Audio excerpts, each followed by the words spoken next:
الحمد لله رب العالمين، والصلاة والسلام على سيد الأنبياء والمرسلين وعلى آله وأصحابه أجمعين. أما بعد، فقد قال الله تبارك وتعالى: أعوذ بالله من الشيطان الرجيم، بسم الله الرحمن الرحيم. وما أرسلناك إلا رحمة للعالمين. صدق الله العلي العظيم.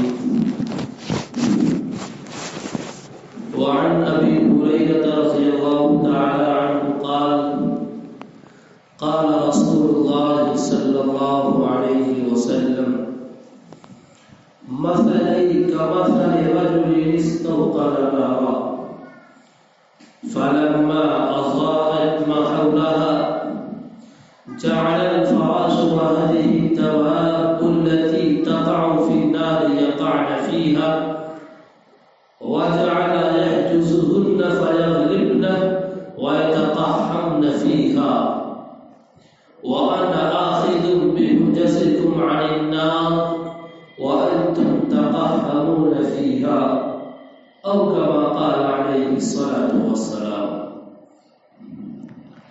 بزرگان محترم، ربیع الاول کا مہینہ، آج ربیع الاول کی 10ویں تاریخ. ربیع کے معنی بہار کے آتے ہیں. اس مہینے میں دنیا نے ایسی بہار دیکھی تھی. اس مہینے میں بہار کا لانے والا آیا تھا کہ اس سے پہلے دنیا نے کبھی دیکھا بھی نہیں اور اس کے بعد کبھی دیکھے بھی نہیں. وہ آ گئے تو سارے زمانے بھی چھا گئے. آپ صلی اللہ علیہ وسلم کی آمد اور آپ صلی اللہ علیہ وسلم کی پیدائش اسی مہینے میں ہے، اور آپ صلی اللہ علیہ وسلم اسی مہینے میں دنیا سے تشریف لے گئے.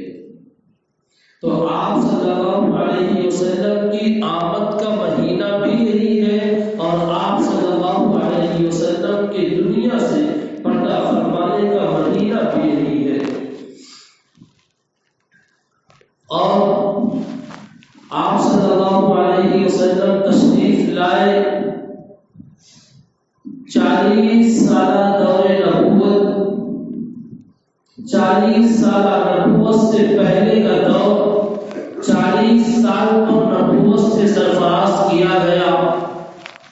اور ان 40 سالوں میں آپ صلی اللہ علیہ وسلم نے جب مکمل ہو گیا، اعلان فرمایا: یا ایھا الناس قولوا لا الہ الا اللہ تفلحوا. اب تک وہ انگنت بتوں اور خداؤں کو ماننے والے، خیر اور شر کے الگ الگ خدا کو طے کرنے والے، کعبۃ اللہ جو ایک اللہ کی عبادت کے لیے حضرت ابراہیم، حضرت اسماعیل علیہ السلام نے تجدید تعمیر کرائی تھی. قرآن نے اسی کو نقل فرمایا: وَإِذْ يَرْفَعُ إِبْرَاهِيمُ الْقَوَاعِدَ مِنَ الْبَيْتِ وَإِسْمَاعِيلُ رَبَّنَا تَقَبَّلْ مِنَّا إِنَّكَ أَنْتَ السَّمِيعُ الْعَلِيمُ. حضرت ابراہیم اور حضرت اسماعیل علیہ السلام نے کعبۃ اللہ کی تجدید دوبارہ تعمیر کرائی. اس لیے کہ کعبۃ اللہ کی تعمیر تو ایک روایت کے مطابق حضرت آدم علیہ السلام نے سب سے پہلے کیا، اور بعض روایتوں سے پتہ چلتا ہے کہ اس سے پہلے فرشتوں نے اس کو تعمیر کیا. حضرت نوح علیہ السلام کے زمانے میں جب عالمگیر طوفان آیا تھا، پھر اٹھا گیا تھا، اس کی دیواریں، کچھ نشانات حضرت ابراہیم الصلاۃ والسلام کو بتائیں گے وَإِذْ يَرْفَعُ إِبْرَاهِيمُ الْقَوَاعِدَ مِنَ الْبَيْتِ وَإِسْمَاعِيلُ، وہ وقت یاد کرنے کے قابل ہے جب حضرت ابراہیم اور حضرت اسماعیل علیہ السلام کعبۃ اللہ کی دیواروں کو بلند کر رہے تھے. یہ نہیں کہا بنیاد رکھ رہے تھے، دیواروں کو بلند کر رہے تھے. اس وقت دعا مانگی ربنا وابعث فیہم رسولا منهم يتلو عليهم آياتك ويعلمهم الكتاب والحكمة ويزكيهم إنك أنت العزيز الحكيم. یہ حضرت ابراہیم علیہ السلام کی دعا، حضرت اسماعیل علیہ السلام و آپ کی اولاد،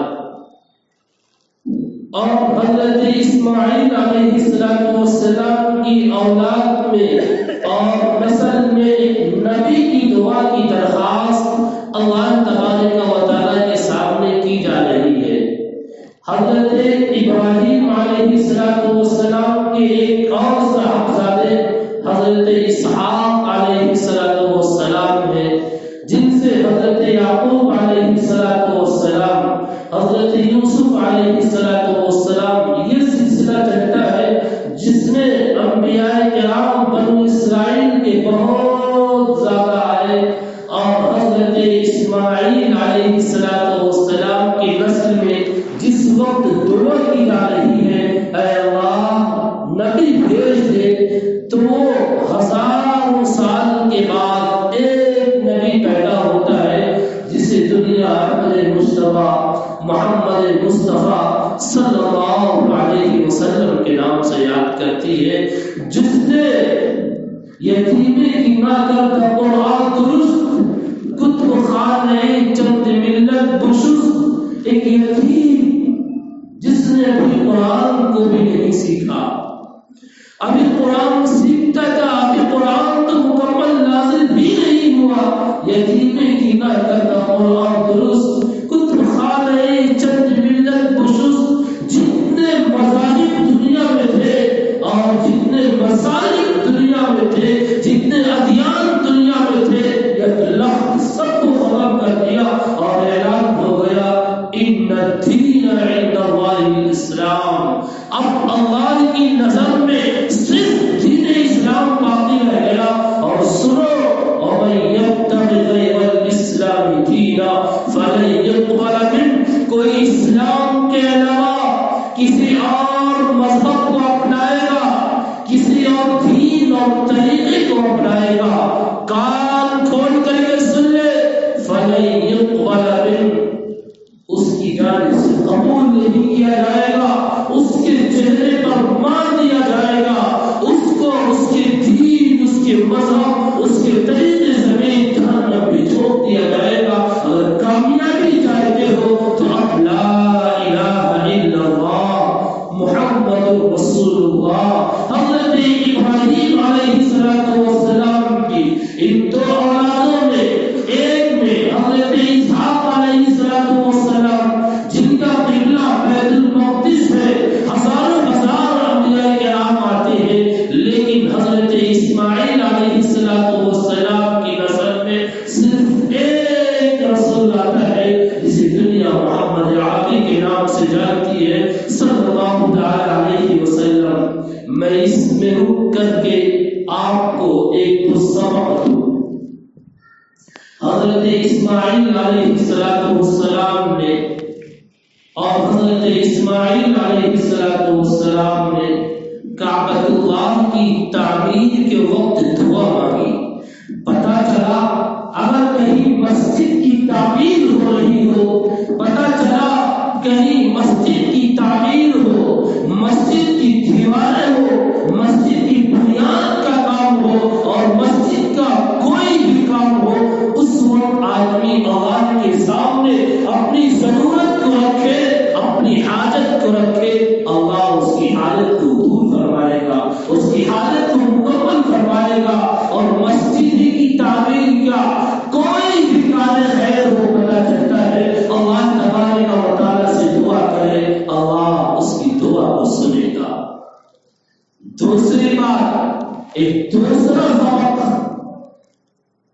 کام حضرت ابراہیم بھی کر رہے ہیں، حضرت اسماعیل بھی کر رہے ہیں۔ حضرت ابراہیم علیہ السلام ضعیف ہو چکے ہیں، حضرت اسماعیل علیہ السلام توانا طاقتور تنومند نوجوان ہے، لیکن قرآن کام کرنے میں سب سے پہلے نام لیتا ہے ابراہیم کا، پھر نام لیتا ہے اسماعیل کا۔ نوجوانوں کے لیے سبق ہے، نوجوانوں جب کسی کام کے لیے کہا جائے کام تم کرو گے، لیکن جو تمہارے سرپرست ہوں گے نام ان کا ہوگا۔ کبھی اس خیال میں نہ آ جانا کہ دیکھو کام تو ہم نے کیا، نام ہمارے بڑے کا ہو رہا، جی نام تو بڑے ہی کا ہونا چاہیے، کام تو چھوٹے ہی کرتے ہیں۔ جیسے حضرت ابراہیم علیہ السلام کا تذکرہ ہوا پہلے، حضرت اسماعیل علیہ السلام کا تذکرہ ہوا بعد میں۔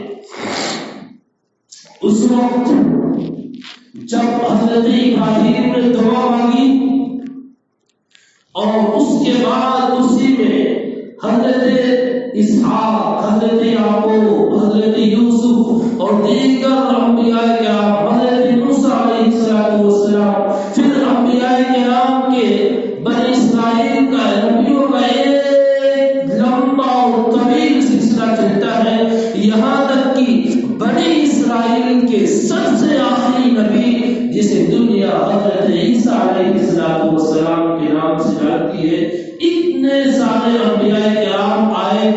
اللہ کے نبی حضرت ابراہیم خلیل اللہ نے دعا مانگی ہے، تن تنہا اسماعیل ہے، لیکن اس دعا کی قبولیت اور اس دعا کا مظہر، اس دعا کا ظہور ہزاروں سال بعد ہوتا ہے، اور 571 عیسوی میں، یعنی حضرت عیسیٰ علیہ السلام کے پیدائش کے 571 سال کے بعد، جبکہ بیچ میں ہزاروں سال کا فاصلہ ہے، اللہ کے نبی صلی اللہ علیہ وسلم دنیا میں تشریف لاتے ہیں۔ اب حضرت ابراہیم علیہ السلام کی دعا کا ظہور ہوتا ہے۔ پتہ چلا مسلمانوں، دعا کے لیے ہاتھ اٹھاؤ، اس امید کے ساتھ اٹھاؤ اللہ دعا قبول کرے گا، لیکن تمہارے سامنے وہ پورا ہو، تمہاری نگاہوں کے سامنے وہ چیز ہو جائے۔ یہ کوئی ضروری نہیں ہے، اتنے برگزیدہ نہیں ہو کہ حضرت ابراہیم سے بھی آگے بڑھ جاؤ، حضرت اسماعیل سے بھی آگے بڑھ جاؤ۔ دعا 1000 سال پہلے کی گئی، قبول 1000 سال کے بعد وہ عملی شکل میں آتی ہے۔ اس لیے دعا کرنے کے بعد کبھی مایوس مت ہونا۔ قرآن صاف اعلان کرتا ہے ادعونی استجب لکم، مجھے پکارو میں تمہاری پکار کو سنوں گا۔ جس کا اللہ تبارک و تعالی وعدہ کرتا ہو، مجھے پکارو، مجھ سے دعا کرو، میرے سامنے اپنی ضرورتوں کو رکھو، میرے سامنے اپنی مشکلوں کو رکھو، میرے سامنے اپنے عزائم کو رکھو، اپنے ارادے کو رکھو، اس کو مکمل کرنے والا، اس کو قبول کرنے والا، پائے تکمیل تک پہنچانے والا میں ہوں۔ جب اللہ وعدہ کر رہا ہے، کیا اللہ کے وعدے میں کوئی جھوٹ ہے؟ کیا اللہ کے وعدے میں کوئی شک ہے؟ ان وعد اللہ حق، اللہ تبارک و تعالی کا وعدہ حق ہے، اللہ تبارک و تعالی کا وعدہ سچا ہے۔ کبھی ہمارے ایقان میں، ہمارے یقین میں، ہمارے اعتماد میں، ہمارے بھروسے میں ہے، ہمیں وہ مکمل یقین اور مکمل اعتماد پیدا کرنے کی ضرورت ہے، ایمان کی پختگی کی ضرورت ہے۔ حضرت محمد رسول اللہ صلی اللہ علیہ وسلم تشریف لے آتے ہیں۔ اسی کو ایک شاعر نے کہا تھا، ہوئے پہلوئے آمنہ سے ہوئیدا، ہوئے پہلوئے آمنہ سے ہوئیدا، دعائے خلیل اور نوید مسیحا۔ حضرت خلیل علیہ السلام کی دعا، حضرت عیسیٰ علیہ السلام کی بشارت، خوشخبری، ومبشرا برسول یأتی من بعد اسمہ احمد، میں تمہارے اپنے بعد ایک نبی کے آنے کی خوشخبری دے رہا ہوں، یأتی من بعد اسمہ احمد، جس کا نام احمد ہوگا۔ تو ہوئے پہلوئے آمنہ سے ہوئے حضرت محمد رسول اللہ صلی اللہ علیہ وسلم تشریف لے آگئے. وہ آ گئے تو سارے زمانے میں چھا گیا. وہ آ گئے تو سارے زمانے میں چھا گئے. اب صرف ایک ہی چلے گی، اللہ کی وحدانیت، اللہ تبارک و تعالی کی الوہیت، اللہ تبارک و تعالی کی ربوبیت، اللہ تبارک و تعالی کی خلاقیت، اللہ تبارک و تعالی کی رزاقیت، محمد رسول اللہ کی رسالت، محمد رسول اللہ کا پیغام، محمد رسول اللہ کی لائی ہوئی شریعت صلی اللہ علیہ وسلم. جب اعلان کرتے ہیں یا ایھا الناس قولوا لا الہ الا اللہ تفلحوا، اے لوگو لا الہ الا اللہ پڑھو کامیاب ہو جاؤ گے. یعنی اتنے سارے خداؤں کو تم مانتے ہو؟ نہیں، ایک اللہ کو مانو اور ایک اللہ کی ماننے میں بھلائی ہے. قرآن نے ایک دن ایک مثال دے کر کے سمجھائی. ضرب اللہ مثلا رجلا شركاء متشاكسون فيه ورجلا سلما لرجل هل يستويان مثلا الحمد لله بل اكثرهم لا يعلمون. اللہ نے مثال بیان فرمائی ایک غلام جس کی کئی آقا، رجلا شركاء متشاكسون فيه، جب حکم کرتے ہیں، ایک کہتا ہے پانی پلانے کے لیے، اسی وقت میں دوسرا کہتا ہے کھانا لانے کے لیے، اسی وقت میں تیسرا کہتا ہے تیسرے کام کے لیے، اسی وقت میں چوتھا تو چوتھے کام کا حکم دیتا ہے. بتلاؤ کیا یہ شخص ان چاروں کاموں کو 8-10 آقا ہو تو کیا ان 8-10 کاموں کو بیان کر سکتا ہے؟ بالکل نہیں کر سکتا. ضرب اللہ مثلا رجلا شركاء متشاكسون فيه ورجلا سلما لرجل، اور ایک آدمی وہ ہے جو خالص ایک شخص کا ہے، ایک غلام وہ ہے جس کا مالک صرف ایک ہے، اور ایک وہ ہے جس کے مالک کئی ایک ہیں، اور وہ الگ الگ طریقے سے ایک ہی وقت میں الگ الگ کام کا حکم کرتے ہیں. پھر قرآن ایک سوال کرتا ہے هل يستويان مثلا، کیا دونوں حالت کے اعتبار سے برابر ہو سکتے ہیں؟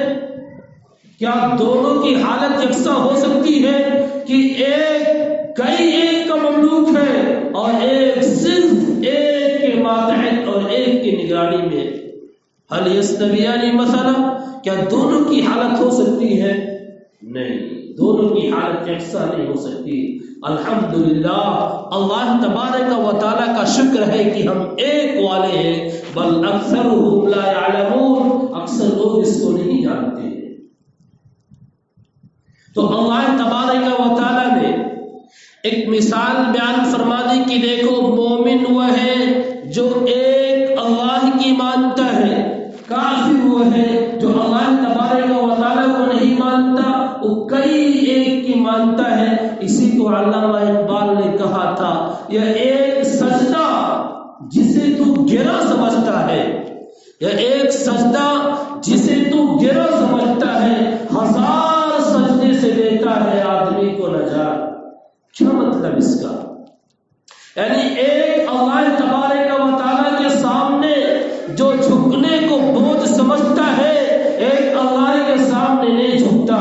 وہ کبھی پیڑوں کے سامنے جھکے گا، کبھی دریاؤں کے سامنے جھکے گا، کبھی پہاڑوں کے سامنے جھکے گا، کبھی کوئی طاقت اور آ گئی اس کے سامنے جھکے گا. جہاں پر چمتکار دیکھ لیا وہی جھک جائے گا. یعنی جو ایک در تو نہیں جھکتا اور ایک در پر نہیں پڑتا، وہ 1000 در پہ پڑتا ہے. ایک در پہ پڑنے والا 1000 در کی ٹھوکروں سے محفوظ ہوتا ہے. تو یہ ایک سجدہ جسے تو گرا سمجھتا ہے 1000 سجدے سے دیتا ہے آدمی کو نجات. اب آپ صلی اللہ علیہ وسلم نے اعلان فرمایا. لوگوں نے کہا کیا ہو گیا محمد کو؟ اب تک تو یہ ہمارے دین پر تھے. دیکھو جب تک نبی کو نبوت سے سرفراز نہیں کیا جاتا ہے تب تک قوم یہ سمجھتی ہے کہ یہ تو ہمارے ہی دین و مذہب پر ہے، چونکہ ابھی انہیں مکلف نہیں بنایا گیا فلاں چیز سے روکنے کا اور منع کرنے کا، خاموش رہتے ہیں۔ تو لوگ یہ سمجھتے ہیں کہ یہ تو ہمارے دین پر ہے۔ لوگوں نے کہا کیا ہو گیا محمد کو، اب تک تو یہ ہمارے دین پر تھے، ابھی کس چیز کی طرف دعوت دینے لگے، کیا ہو گیا اس پر؟ آپ صلی اللہ علیہ وسلم نے فرمایا فقط لبثت فیکم عمرا من قبل، یہ ایک ایسی دلیل اللہ کے رسول صلی اللہ علیہ وسلم نے دی ہے جو ہزار دلائل، لاکھوں دلائل پر بھاری ہے، اور جو شخص ایسی دلیل پیش کر دے اس سے بڑی دلیل کوئی نہیں ہو سکتی۔ جملہ کہا فقد لبثت فیکم عمرا من قبل، 40 سال مکمل ہونے کے بعد میں نے نبوت کا اعلان کیا ہے اور مجھے حکم دیا گیا، میں اس سے پہلے 40 سال کا عرصہ تمہارے درمیان گزار چکا ہوں، تم لوگ میری زندگی کی کتاب کو پڑھ لو، میری زندگی کے صفحات کو الٹ لو، میری زندگی کے لمحات کو دیکھ لو، میری زندگی کے اوقات کو دیکھ لو، میری زندگی کے شب و روز کو دیکھ لو، میری زندگی کے ماہ و سال کو دیکھ لو، میرے معاملات کو دیکھ لو، میرے اخلاق کو دیکھ لو، میرے قول و فعل کو دیکھ لو، تمہارے ہی درمیان رہا ہوں، کبھی میں نے کوئی غلط بات کہی ہو، کبھی میں نے کوئی جھوٹ بات کہی ہو، کبھی میں نے تمہارے ساتھ دھوکہ کا معاملہ کیا ہو، کبھی میں نے تمہارے ساتھ دغا بازی کا معاملہ کیا ہو، کبھی میں نے تمہارے ساتھ بے رحمی کا معاملہ کیا ہو، کبھی میں نے تمہارے ساتھ ظلم کا معاملہ کیا ہو، کبھی میں نے تمہارے ساتھ ناروا سلوک کیا ہو، فقط لبثت فیکم عمرا من قبل، آپ صلی اللہ علیہ وسلم نے دلیل میں 40 سال کی زندگی کو رکھ دیا، لو اسے کھول کر کے دیکھو، میری زندگی کے جس صفحے کو بھی پڑھنا چاہو پڑھ لو۔ سب نے کہا جربناک غیر مرہ، ہم نے آپ کو بار بار آزمایا ہے۔ ایک جواب تھا سب کا، جربناک غیر مرہ، ہم نے بار بار آپ کو آزمایا ہے، ہم نے بار بار آپ کا تجربہ کیا ہے، ما وجدناک الا صادقا، ہم نے آپ کو ہمیشہ سچ ہی پایا ہے، ہم نے آپ کو ہمیشہ صادق ہی پایا ہے، ہم نے آپ کو ہمیشہ سچ پایا، کبھی اس کے علاوہ اور کوئی صفت نہیں پائی۔ تو آپ صلی اللہ علیہ وسلم نے فرمایا تم نے میری 40 سالہ زندگی کا تجربہ کیا ہے اور تمہارا یہ کہنا ہے ما وجدناک الا صادقا، سچ ہی آپ بولتے رہے ہیں، تو 40 سال گزرنے کے بعد مجھے کیا پڑی ہے کہ میں جھوٹ بولوں گا؟ مجھے کیا پڑی ہے؟ 40 سال تک میں جھوٹ نہیں بولا، آج میں جھوٹ بولوں گا، آج میں تمہیں غلط چیز کی طرف دعوت دوں گا؟ نہیں، اللہ تبارک و تعالیٰ کا حکم ہوا ہے یا ایھا الناس قولوا لا الہ الا اللہ تفلحوا، اب لوگوں کو اللہ کی وحدانیت کی دعوت دو، اللہ تبارک و تعالیٰ کی وحدانیت کی طرف بلاؤ۔ مانا گیا مجھے اللہ تبارک و تعالیٰ نے حکم دیا ہے، میں اللہ تبارک و تعالیٰ کے حکم کی تعمیل میں تمہارے سامنے کھڑا ہوں، اور اب آگے تمہارا کام ہے تم اس دعوت کو قبول کرتے ہو یا اس دعوت کو قبول نہیں کرتے ہو۔ کفار مکہ ایک مرتبہ آپ کے چچا ابو طالب کے پاس گئے۔ ابو طالب کا شمار مکہ کے رؤسا میں اور مکہ کے عمرا اور بڑے لوگوں میں ہوتا تھا۔ آپ کا بھتیجا محمد ایک نئی دین کی دعوت دیتا ہے، سنو، اگر اس کی یہ چاہت ہے کہ اسے بادشاہت مل جائے، ہم سارے لوگ اس کو اپنا امیر ماننے کے لیے تیار ہیں۔ اگر اس کی اس دعوت سے چاہت یہ ہے کہ مکہ کی سب سے خوبصورت لڑکی سے شادی ہو جائے، ہم اس کے لیے بھی تیار ہیں، وہ جدھر نگاہ اٹھا دیں ہم اس کے لیے تیار ہیں۔ اور اگر ان کو روپے پیسے کی چاہت ہے، وہ کہیں کہ میں ان کے قدموں میں ہم لوگ مل کر کے سونے چاندی کے ڈھیر لگا دیں، لیکن کہہ دیں کہ اس دعوت سے باز آ جائیں، دعوت نہ دیں۔ وہ کہہ کر کے چلے گئے۔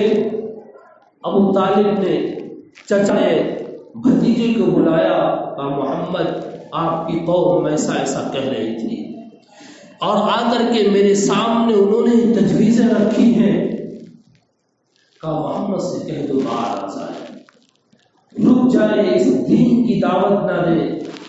آپ صلی اللہ علیہ وسلم نے جو جواب دیا، اور آپ صلی اللہ علیہ وسلم نے جس عزم کا اور جس قوت کا، جس استحکام کا اور ثابت قدمی کے ساتھ جو جواب دیا ہے، کہا مجھے اس کی کوئی چاہت نہیں ہے، اگر میں اللہ تبارک و تعالیٰ سے دعا کر دوں، بلکہ اللہ تبارک و تعالیٰ نے خود کہا محمد اگر تم چاہو تو یہ تمہارے سامنے جو حد پہاڑ ہے اور ادھر یہ پہاڑ ہے، کہ آپ کہیں تو میں اس کو سونے کا بنا دوں اور آپ کے پاس سے چلتا رہے اور آپ کے ساتھ یہ چلتا رہے، آپ کو کسی چیز کی ضرورت نہ ہو۔ لیکن آپ صلی اللہ علیہ وسلم نے کیا فرمایا تھا؟ اے اللہ میں چاہتا ہوں ایک دن کھاؤں تو تیرا شکر ادا کروں، اور ایک دن بھوکا رہوں تو صبر کروں۔ صبر کو بھی تو پسند کرتا ہے اور شکر کو بھی تو پسند کرتا ہے۔ حضرت محمد رسول اللہ صلی اللہ علیہ وسلم نے فرمایا چچا اگر وہ لوگ میرے داہنے ہاتھ پر سورج کو بھی رکھ دے اور میرے بائیں ہاتھ پر چاند کو رکھ دے اور کہہ دے محمد اس کام سے باز آ جاؤ، اس کی تبلیغ سے رک جاؤ، اس کی اشاعت سے رک جاؤ، اس کو دعوت دینے سے رک جاؤ، بخدا محمد اس سے رکنے والا نہیں ہے، وہ اس کی دعوت دے کر کے رہے گا، وہ اس کی دعوت پہنچا کر کے رہے گا، وہ اس کا اعلان کر کے رہے گا، لوگوں کو دعوت سنا سنا کے رہے گا۔ ابو طالب نے کہا بھتیجے جاؤ، جا کر کے تم دعوت و تبلیغ کرو، جس چیز کا تمہیں حکم دیا جا رہا ہے، جو چیز تم پر نازل کی جا رہی ہے، جاؤ جا کر کے لوگوں کو سمجھاؤ، جب تک میں زندہ ہوں تمہارا کوئی بال بیکار نہیں کر سکتا، کوئی تم پر نگاہ نہیں اٹھا سکتا۔ یہ آپ صلی اللہ علیہ وسلم نے اس قوت کا اور آپ صلی اللہ علیہ وسلم نے اس استحکام اور ثابت قدمی کے ساتھ جواب دیا تھا کہ چاند ایک ہاتھ پر رکھ دیا جائے اور ایک ہاتھ پر سورج کو رکھ دیا جائے، پھر بھی اس کام سے باز آنے والے نہیں۔ کیوں؟ یا ایھا الرسول بلغ ما انزل الیک من ربک وان لم تفعل فما بلغت رسالته واللہ یعصمک من الناس۔ قرآن کہتا ہے رسول جو احکامات آپ کو دیے جا رہے ہیں، جو تعلیمات آپ پر اتاری جا رہی ہیں، آپ لوگوں کو پہنچائے، جو تعلیمات آپ پر نازل کی جا رہی ہے وہ تعلیمات آپ لوگوں تک پہنچائے۔ اگر آپ نے اپنے اس پیغام کو اور آپ نے ان تعلیمات کو اور آپ نے ان احکامات کو اگر لوگوں تک نہیں پہنچایا تو آپ نے اپنی رسالت کا حق ادا نہیں کیا۔ اور ایک بات سن لو، اس دعوت کے پہنچانے میں، اس پیغام کے پہنچانے میں اگر کوئی تکلیف ہوگی، کوئی آپ کو مارنے کے لیے آئے گا، کوئی آپ کو تکلیف پہنچانے کے لیے آئے گا، واللہ یعصمک من الناس، اب اللہ آپ کی لوگوں سے حفاظت کرے گا، اللہ تبارک و تعالی آپ کو لوگوں سے بچائے گا، محفوظ رکھے گا۔ ان اللہ لا یہدی القوم الکافرین، اللہ ناشکرے اور کافر قوم کو ہدایت نہیں دیتا ہے۔ یا آپ صلی اللہ علیہ وسلم نے وہ پیغام، اور آپ کا پیغام ایک زمانے کے لیے نہیں، ایک قوم کے لیے نہیں، ایک قبیلے کے لیے نہیں، ایک صوبے اور ایک ملک کے لیے نہیں، اور صرف ایک صدی کے لیے نہیں، بلکہ رہتی دنیا تک کے لیے، قیامت تک آنے والے ہر فرد کے لیے ہے۔ وما ارسلناک الا رحمۃ للعالمین، آپ تو رحمت للعالمین بنا کر کے بھیجے گئے، صرف ایک عالم نہیں کہ وہ عالم انسان ہو، انسانوں کی جو دنیا ہے اسی دنیا کے لیے وہ رحمت بنا کر کے بھیجے گئے نہیں۔ وما ارسلناک الا رحمۃ للعالمین، تمام عالم کے لیے، چاہے وہ عالم انسانیت ہو، چاہے وہ عالم جن ہو، چاہے وہ عالم جمادات ہو، چاہے وہ عالم نباتات ہو، چاہے وہ عالم ملائکہ ہی کیوں نہ ہو، فرشتوں کی دنیا کیوں نہ ہو، ہر رحمت بنا کر کے بھیجے گئے۔ درختوں کے بارے میں بھی حکم ہے کہ جو درخت سایہ دار ہو، جن درختوں سے فائدہ ہو، بلا ضرورت ان کو نہ کاٹو، بلا ضرورت ان کو ختم نہ کرو۔ یہ آپ صلی اللہ علیہ وسلم کی رحمت للعالمین کا اثر ہے، اور آپ صلی اللہ علیہ وسلم کی رحمت للعالمین ہی کا اثر ہے۔ حضرت جبرائیل علیہ السلام فرماتے ہیں مجھے اپنے انجام کے تعلق سے ہمیشہ ڈر لگا رہتا تھا، کیا ہوگا میرے ساتھ، کیا ہوگا میرا انجام، لیکن جب قرآن نے اعلان کر دیا نزل بہ الروح الامین، اس کو روح الامین لے کر کے اترتے ہیں، میں اپنے انجام سے بالکل سے مطمئن ہو گیا۔ اب میرا انجام خراب ہونے والا نہیں ہے، میرا انجام اچھا ہے۔ تو آپ کی رحمت للعالمین نے، آپ کی رحمت للعالمین سے صرف انسان نے نہیں، جن و بشر نے اور جمادات و نباتات نے، آسمان و زمین نے، فرشتوں نے، ہر ایک کو اس کا اثر ملا اور ہر ایک کو اس کا حصہ ملا۔ زمین کو بھی حصہ ملا۔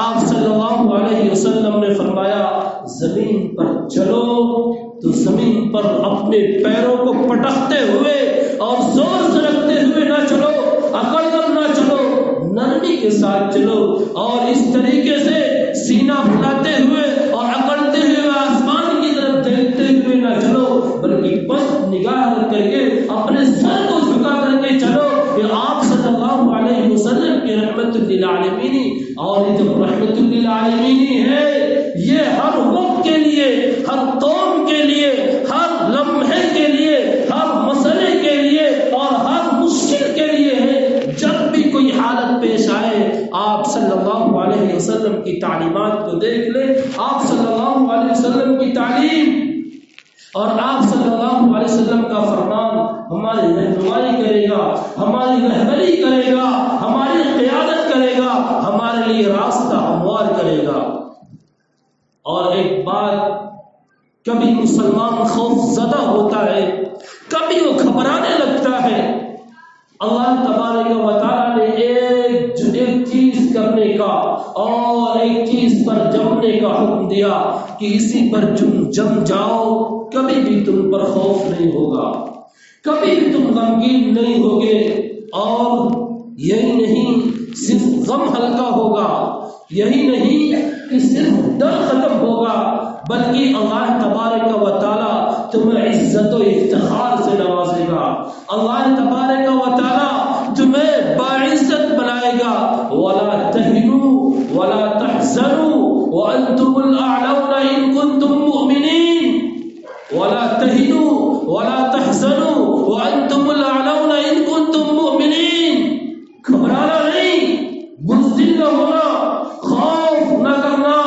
وَأَنْتُمُ الْأَعْلَوْنَ، سربلندی تمہارا مقدر ہے، تمہارا مقدر عزت ہے، تمہارا مقدر افتخار ہے۔ شرط یہ ہے ان کنتم مؤمنین، اپنے ایمان میں کامل ہو جاؤ، اپنے ایمان میں پختہ ہو جاؤ، اپنے ایمان پہ ثابت قدم ہو جاؤ۔ اگر آج مسلمان اپنے ایمان پر ثابت قدم ہو جائے، دنیا کی کوئی طاقت نگاہ اٹھا کر نہیں دے سکتی۔ آج ہمارے سامنے بابری مسجد کا مسئلہ ہے، لوگ خوف میں مبتلا ہے، لوگ ہراس میں مبتلا ہے، ڈر ہے حالات کہیں ایسے نہ ہو جائے، حالات کہیں ایسے نہ ہو جائے۔ اپنی ایمانی غیرت کا ثبوت دو اور اپنے ایمان کو زندہ رکھو، کبھی بھی کچھ ہونے والا نہیں ہے۔ آپ صلی اللہ علیہ وسلم کی زندگی میں سبق ملتا ہے، ایک سبق صلح حدیبیہ سے لیجئے اور ایک سبق فتح مکہ سے لیجئے، اور کیسے آپ صلی اللہ علیہ وسلم نے اس موقع پر اپنے آپ کو کنٹرول بھی کیا ہے اور اپنے آپ کو امت کے سامنے پیش کر کے ایک نمونہ پیش کیا ہے۔ صلح حدیبیہ کا موقع کفار مکہ نے روک دیا، آپ عمرہ نہیں کر سکتے، حدیبیہ کے مقام پر روک دیا گیا۔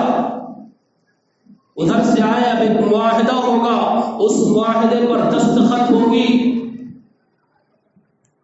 معاہدے پر بہت ساری باتیں طے ہوئی۔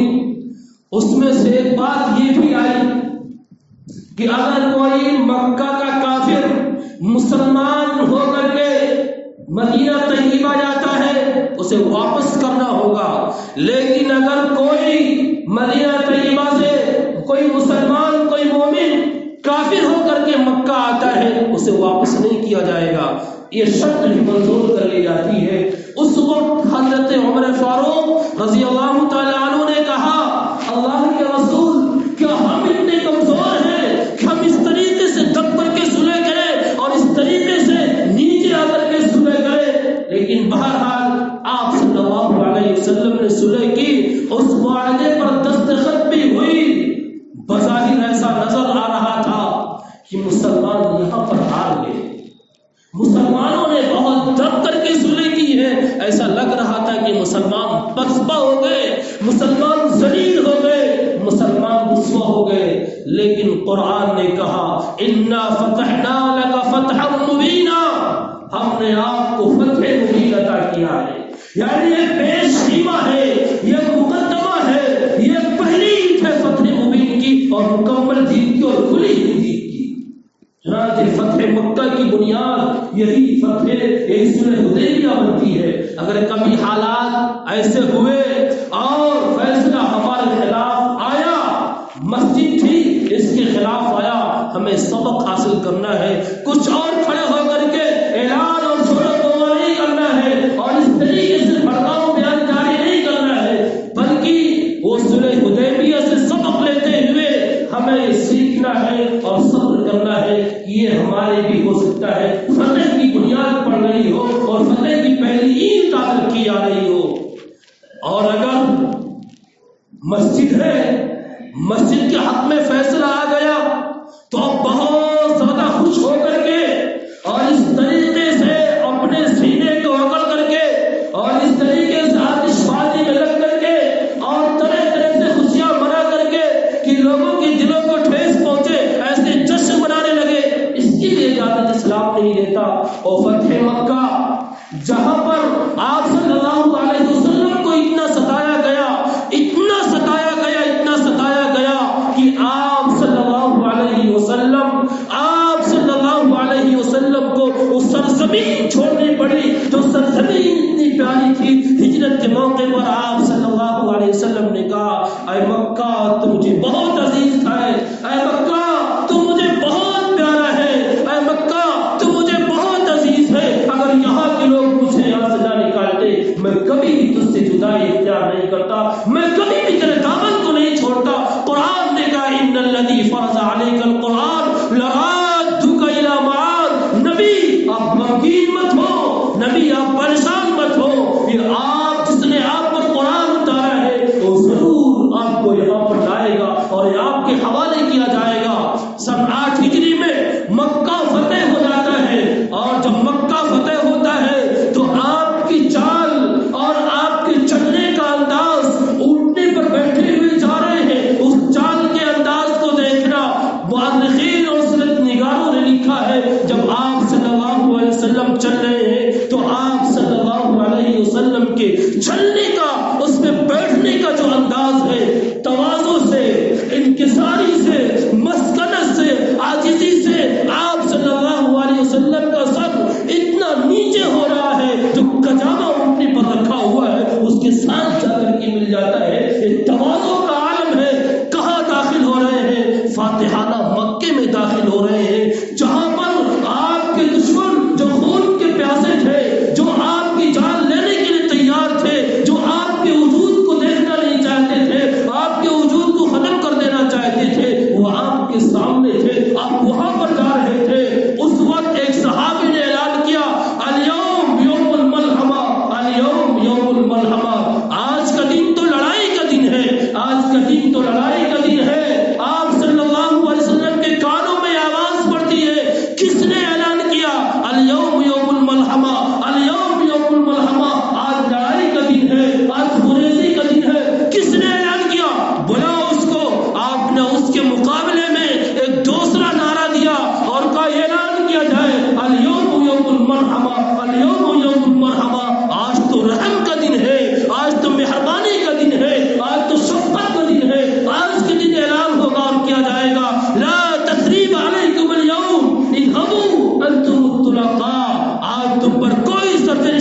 ہیں جاؤ تم سب کے سب آزاد ہو. اور آپ صلی اللہ علیہ وسلم کی اس رحمت للعالمین نے جو لوگوں کو اپنی رحمت میں ڈھانپا ہے، ابو سفیان جو مکے کا اور آپ صلی اللہ علیہ وسلم کو تکلیف پہنچانے میں پیش تھا، آپ نے یہ بھی اعلان کر دیا من دخل دار ابی سفیان فهو آمن. جو ابو سفیان کے گھر میں کھڑا ہے اس کو بھی امن ہے، جو بیت اللہ میں چلا جائے اس کو بھی امن ہے، جو وہاں جگہ چلا جائے اس کو بھی امن ہے. یہ آپ صلی اللہ علیہ وسلم نے اعلان فرمایا الیوم یوم المرحمہ، آج تو رحم کرنے کا دن ہے، آج تو شفقت کا دن ہے. تو اگر حالات جو بھی ہو، فیصلہ جو بھی آئے، ہمیں مایوس ہونے کی ضرورت نہیں ہے. ہم نے انصاف کی جنگ لڑی ہے، ہم نے انصاف کی جنگ لڑی ہے، اور حکومت اور ملک کا جو بڑا عدلیہ ہے ہم نے اس کے حوالے کیا ہے. اس کے فیصلے کا احترام کرنا یہ ہماری ذمہ داری ہے. باقی فیصلہ جو بھی ہو اس پر مشتعل ہونے کی بھی ضرورت نہیں ہے، بھڑکنے کی بھی ضرورت نہیں ہے، اور مایوس ہونے کی ضرورت بھی نہیں ہے. اور آپ صلی اللہ علیہ وسلم کی زندگی پوری انسانیت کے لیے آئیڈیل اور نمونہ ہے، اور آپ کی زندگی میں ایسے نمونے ملے ہیں. ہم اس نمونے سے فائدہ اٹھائیں. جب اس نمونے سے فائدہ اٹھائیں گے انشاءاللہ تبارک و تعالی اس نمونے پر عمل کی برکت سے اللہ تبارک و تعالی ہم کو فاتحوں کا امران کرے گا، فتح و نصرت دے گا. اللہ تبارک و تعالی ہمیں کامیاب فرمائے گا. میں نے جو حدیث پڑھی ہے میں اس حدیث کا ترجمہ کر دوں تاکہ آپ صلی اللہ علیہ وسلم نے جو فرمایا بات سمجھ میں آ جائے.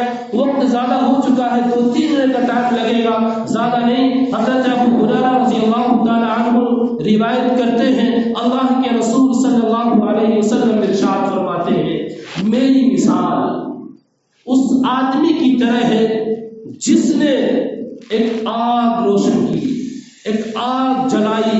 جب آگ روشن ہوتی ہے تو پتنگے، یہ چھوٹے چھوٹے کیڑے اس میں آ کر کے گرنے لگتے ہیں، اور وہ جو روشنی کے شوقین ہوتے ہیں وہ آگ میں آ کر کے گرنے لگتے ہیں. ایک بلب جلایا جائے کتنے سارے کیڑے آ جاتے ہیں. ابھی اس سے پہلے کیڑے کہیں نظر نہیں آ رہے تھے، لیکن بلب روشن کیا گیا، کیڑوں کی آمد ہو گئی تو وہ آ کر کے اس آگ میں گرنے لگے. اب وہ آدمی ان کیڑوں کو پکڑ کر باہر کرنا چاہتا ہے. اس میں جاؤ گے جل جاؤ گے، اس میں جاؤ گے مر جاؤ گے، اس میں جاؤ گے خاکستر ہو جاؤ گے. وہ ان کو پکڑ کر دور کرنا چاہتا ہے، لیکن اس آگ سے عشق و محبت کے معاملے میں اتنے شدید ہیں تو غالب آ جاتے ہیں اور جا کر کے آگ میں گرنے لگتے ہیں اور مر جاتے ہیں. جا کر آگ میں گرنے لگتے ہیں، اپنا وجود ختم کر دیتے ہیں. اور آپ صلی اللہ علیہ وسلم فرماتے ہیں وَأَنَا آخِذٌ بِحُجَزِكُمْ عَنِ النَّارِ، میں تمہاری کمر کو پکڑ کر جہنم سے دور کر رہا ہوں. وَأَنَا آخِذُكُمْ بِحُجَزِكُمْ عَنِ النَّارِ، میں تمہاری کمر کو پکڑ کر آگ سے دور کر رہا ہوں. وَأَنْتُمْ تَقَحَّمُونَ فِيهَا، اور تم لوگ اس میں گرنے کی کوشش کر رہے ہو. یعنی جب شریعت پر عمل نہیں کرو گے، سنت پر عمل نہیں کرو گے، تو گویا کہ آپ صلی اللہ علیہ وسلم کی تعلیم ہماری کمر کو پکڑ کر اس سے دور کر رہی ہے. لیکن ہم جہالت کی بنیاد پر، نادانی کی بنیاد پر، اپنے ذات کی بنیاد پر اس آگ میں گرنے کی کوشش کر رہے ہیں. یہ آپ صلی اللہ علیہ وسلم نے اپنی مثال بتائی کہ میری حالت اس آدمی کی طرح ہے. اللہ تبارک و تعالیٰ سے امن و امان کی دعا کرتے رہیں، اللہ تبارک و تعالیٰ کے سامنے روتے اور گڑگڑاتے رہیں، اور اللہ تبارک و تعالیٰ توفیق دے.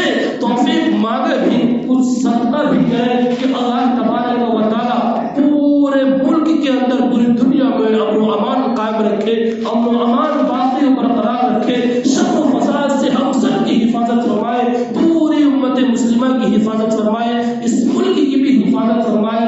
تو روزانہ دعا بھی کریں، اور کچھ استطاعت اللہ تبارک و تعالیٰ نے دی ہے تو صدقہ دے کر کے دعا کریں. صدقہ یہ اللہ کے غصے کو ٹھنڈا کر دیتا ہے. جب اللہ راضی ہوگا، اللہ تبارک و تعالیٰ کا غصہ ٹھنڈا ہوگا، دعا جلد قبول ہوگی. اللہ تبارک و تعالیٰ ہم سب کو سنت نبویہ پر عمل کی توفیق عطا فرمائے. آمین. وآخر دعوانا الحمدللہ رب العالمین.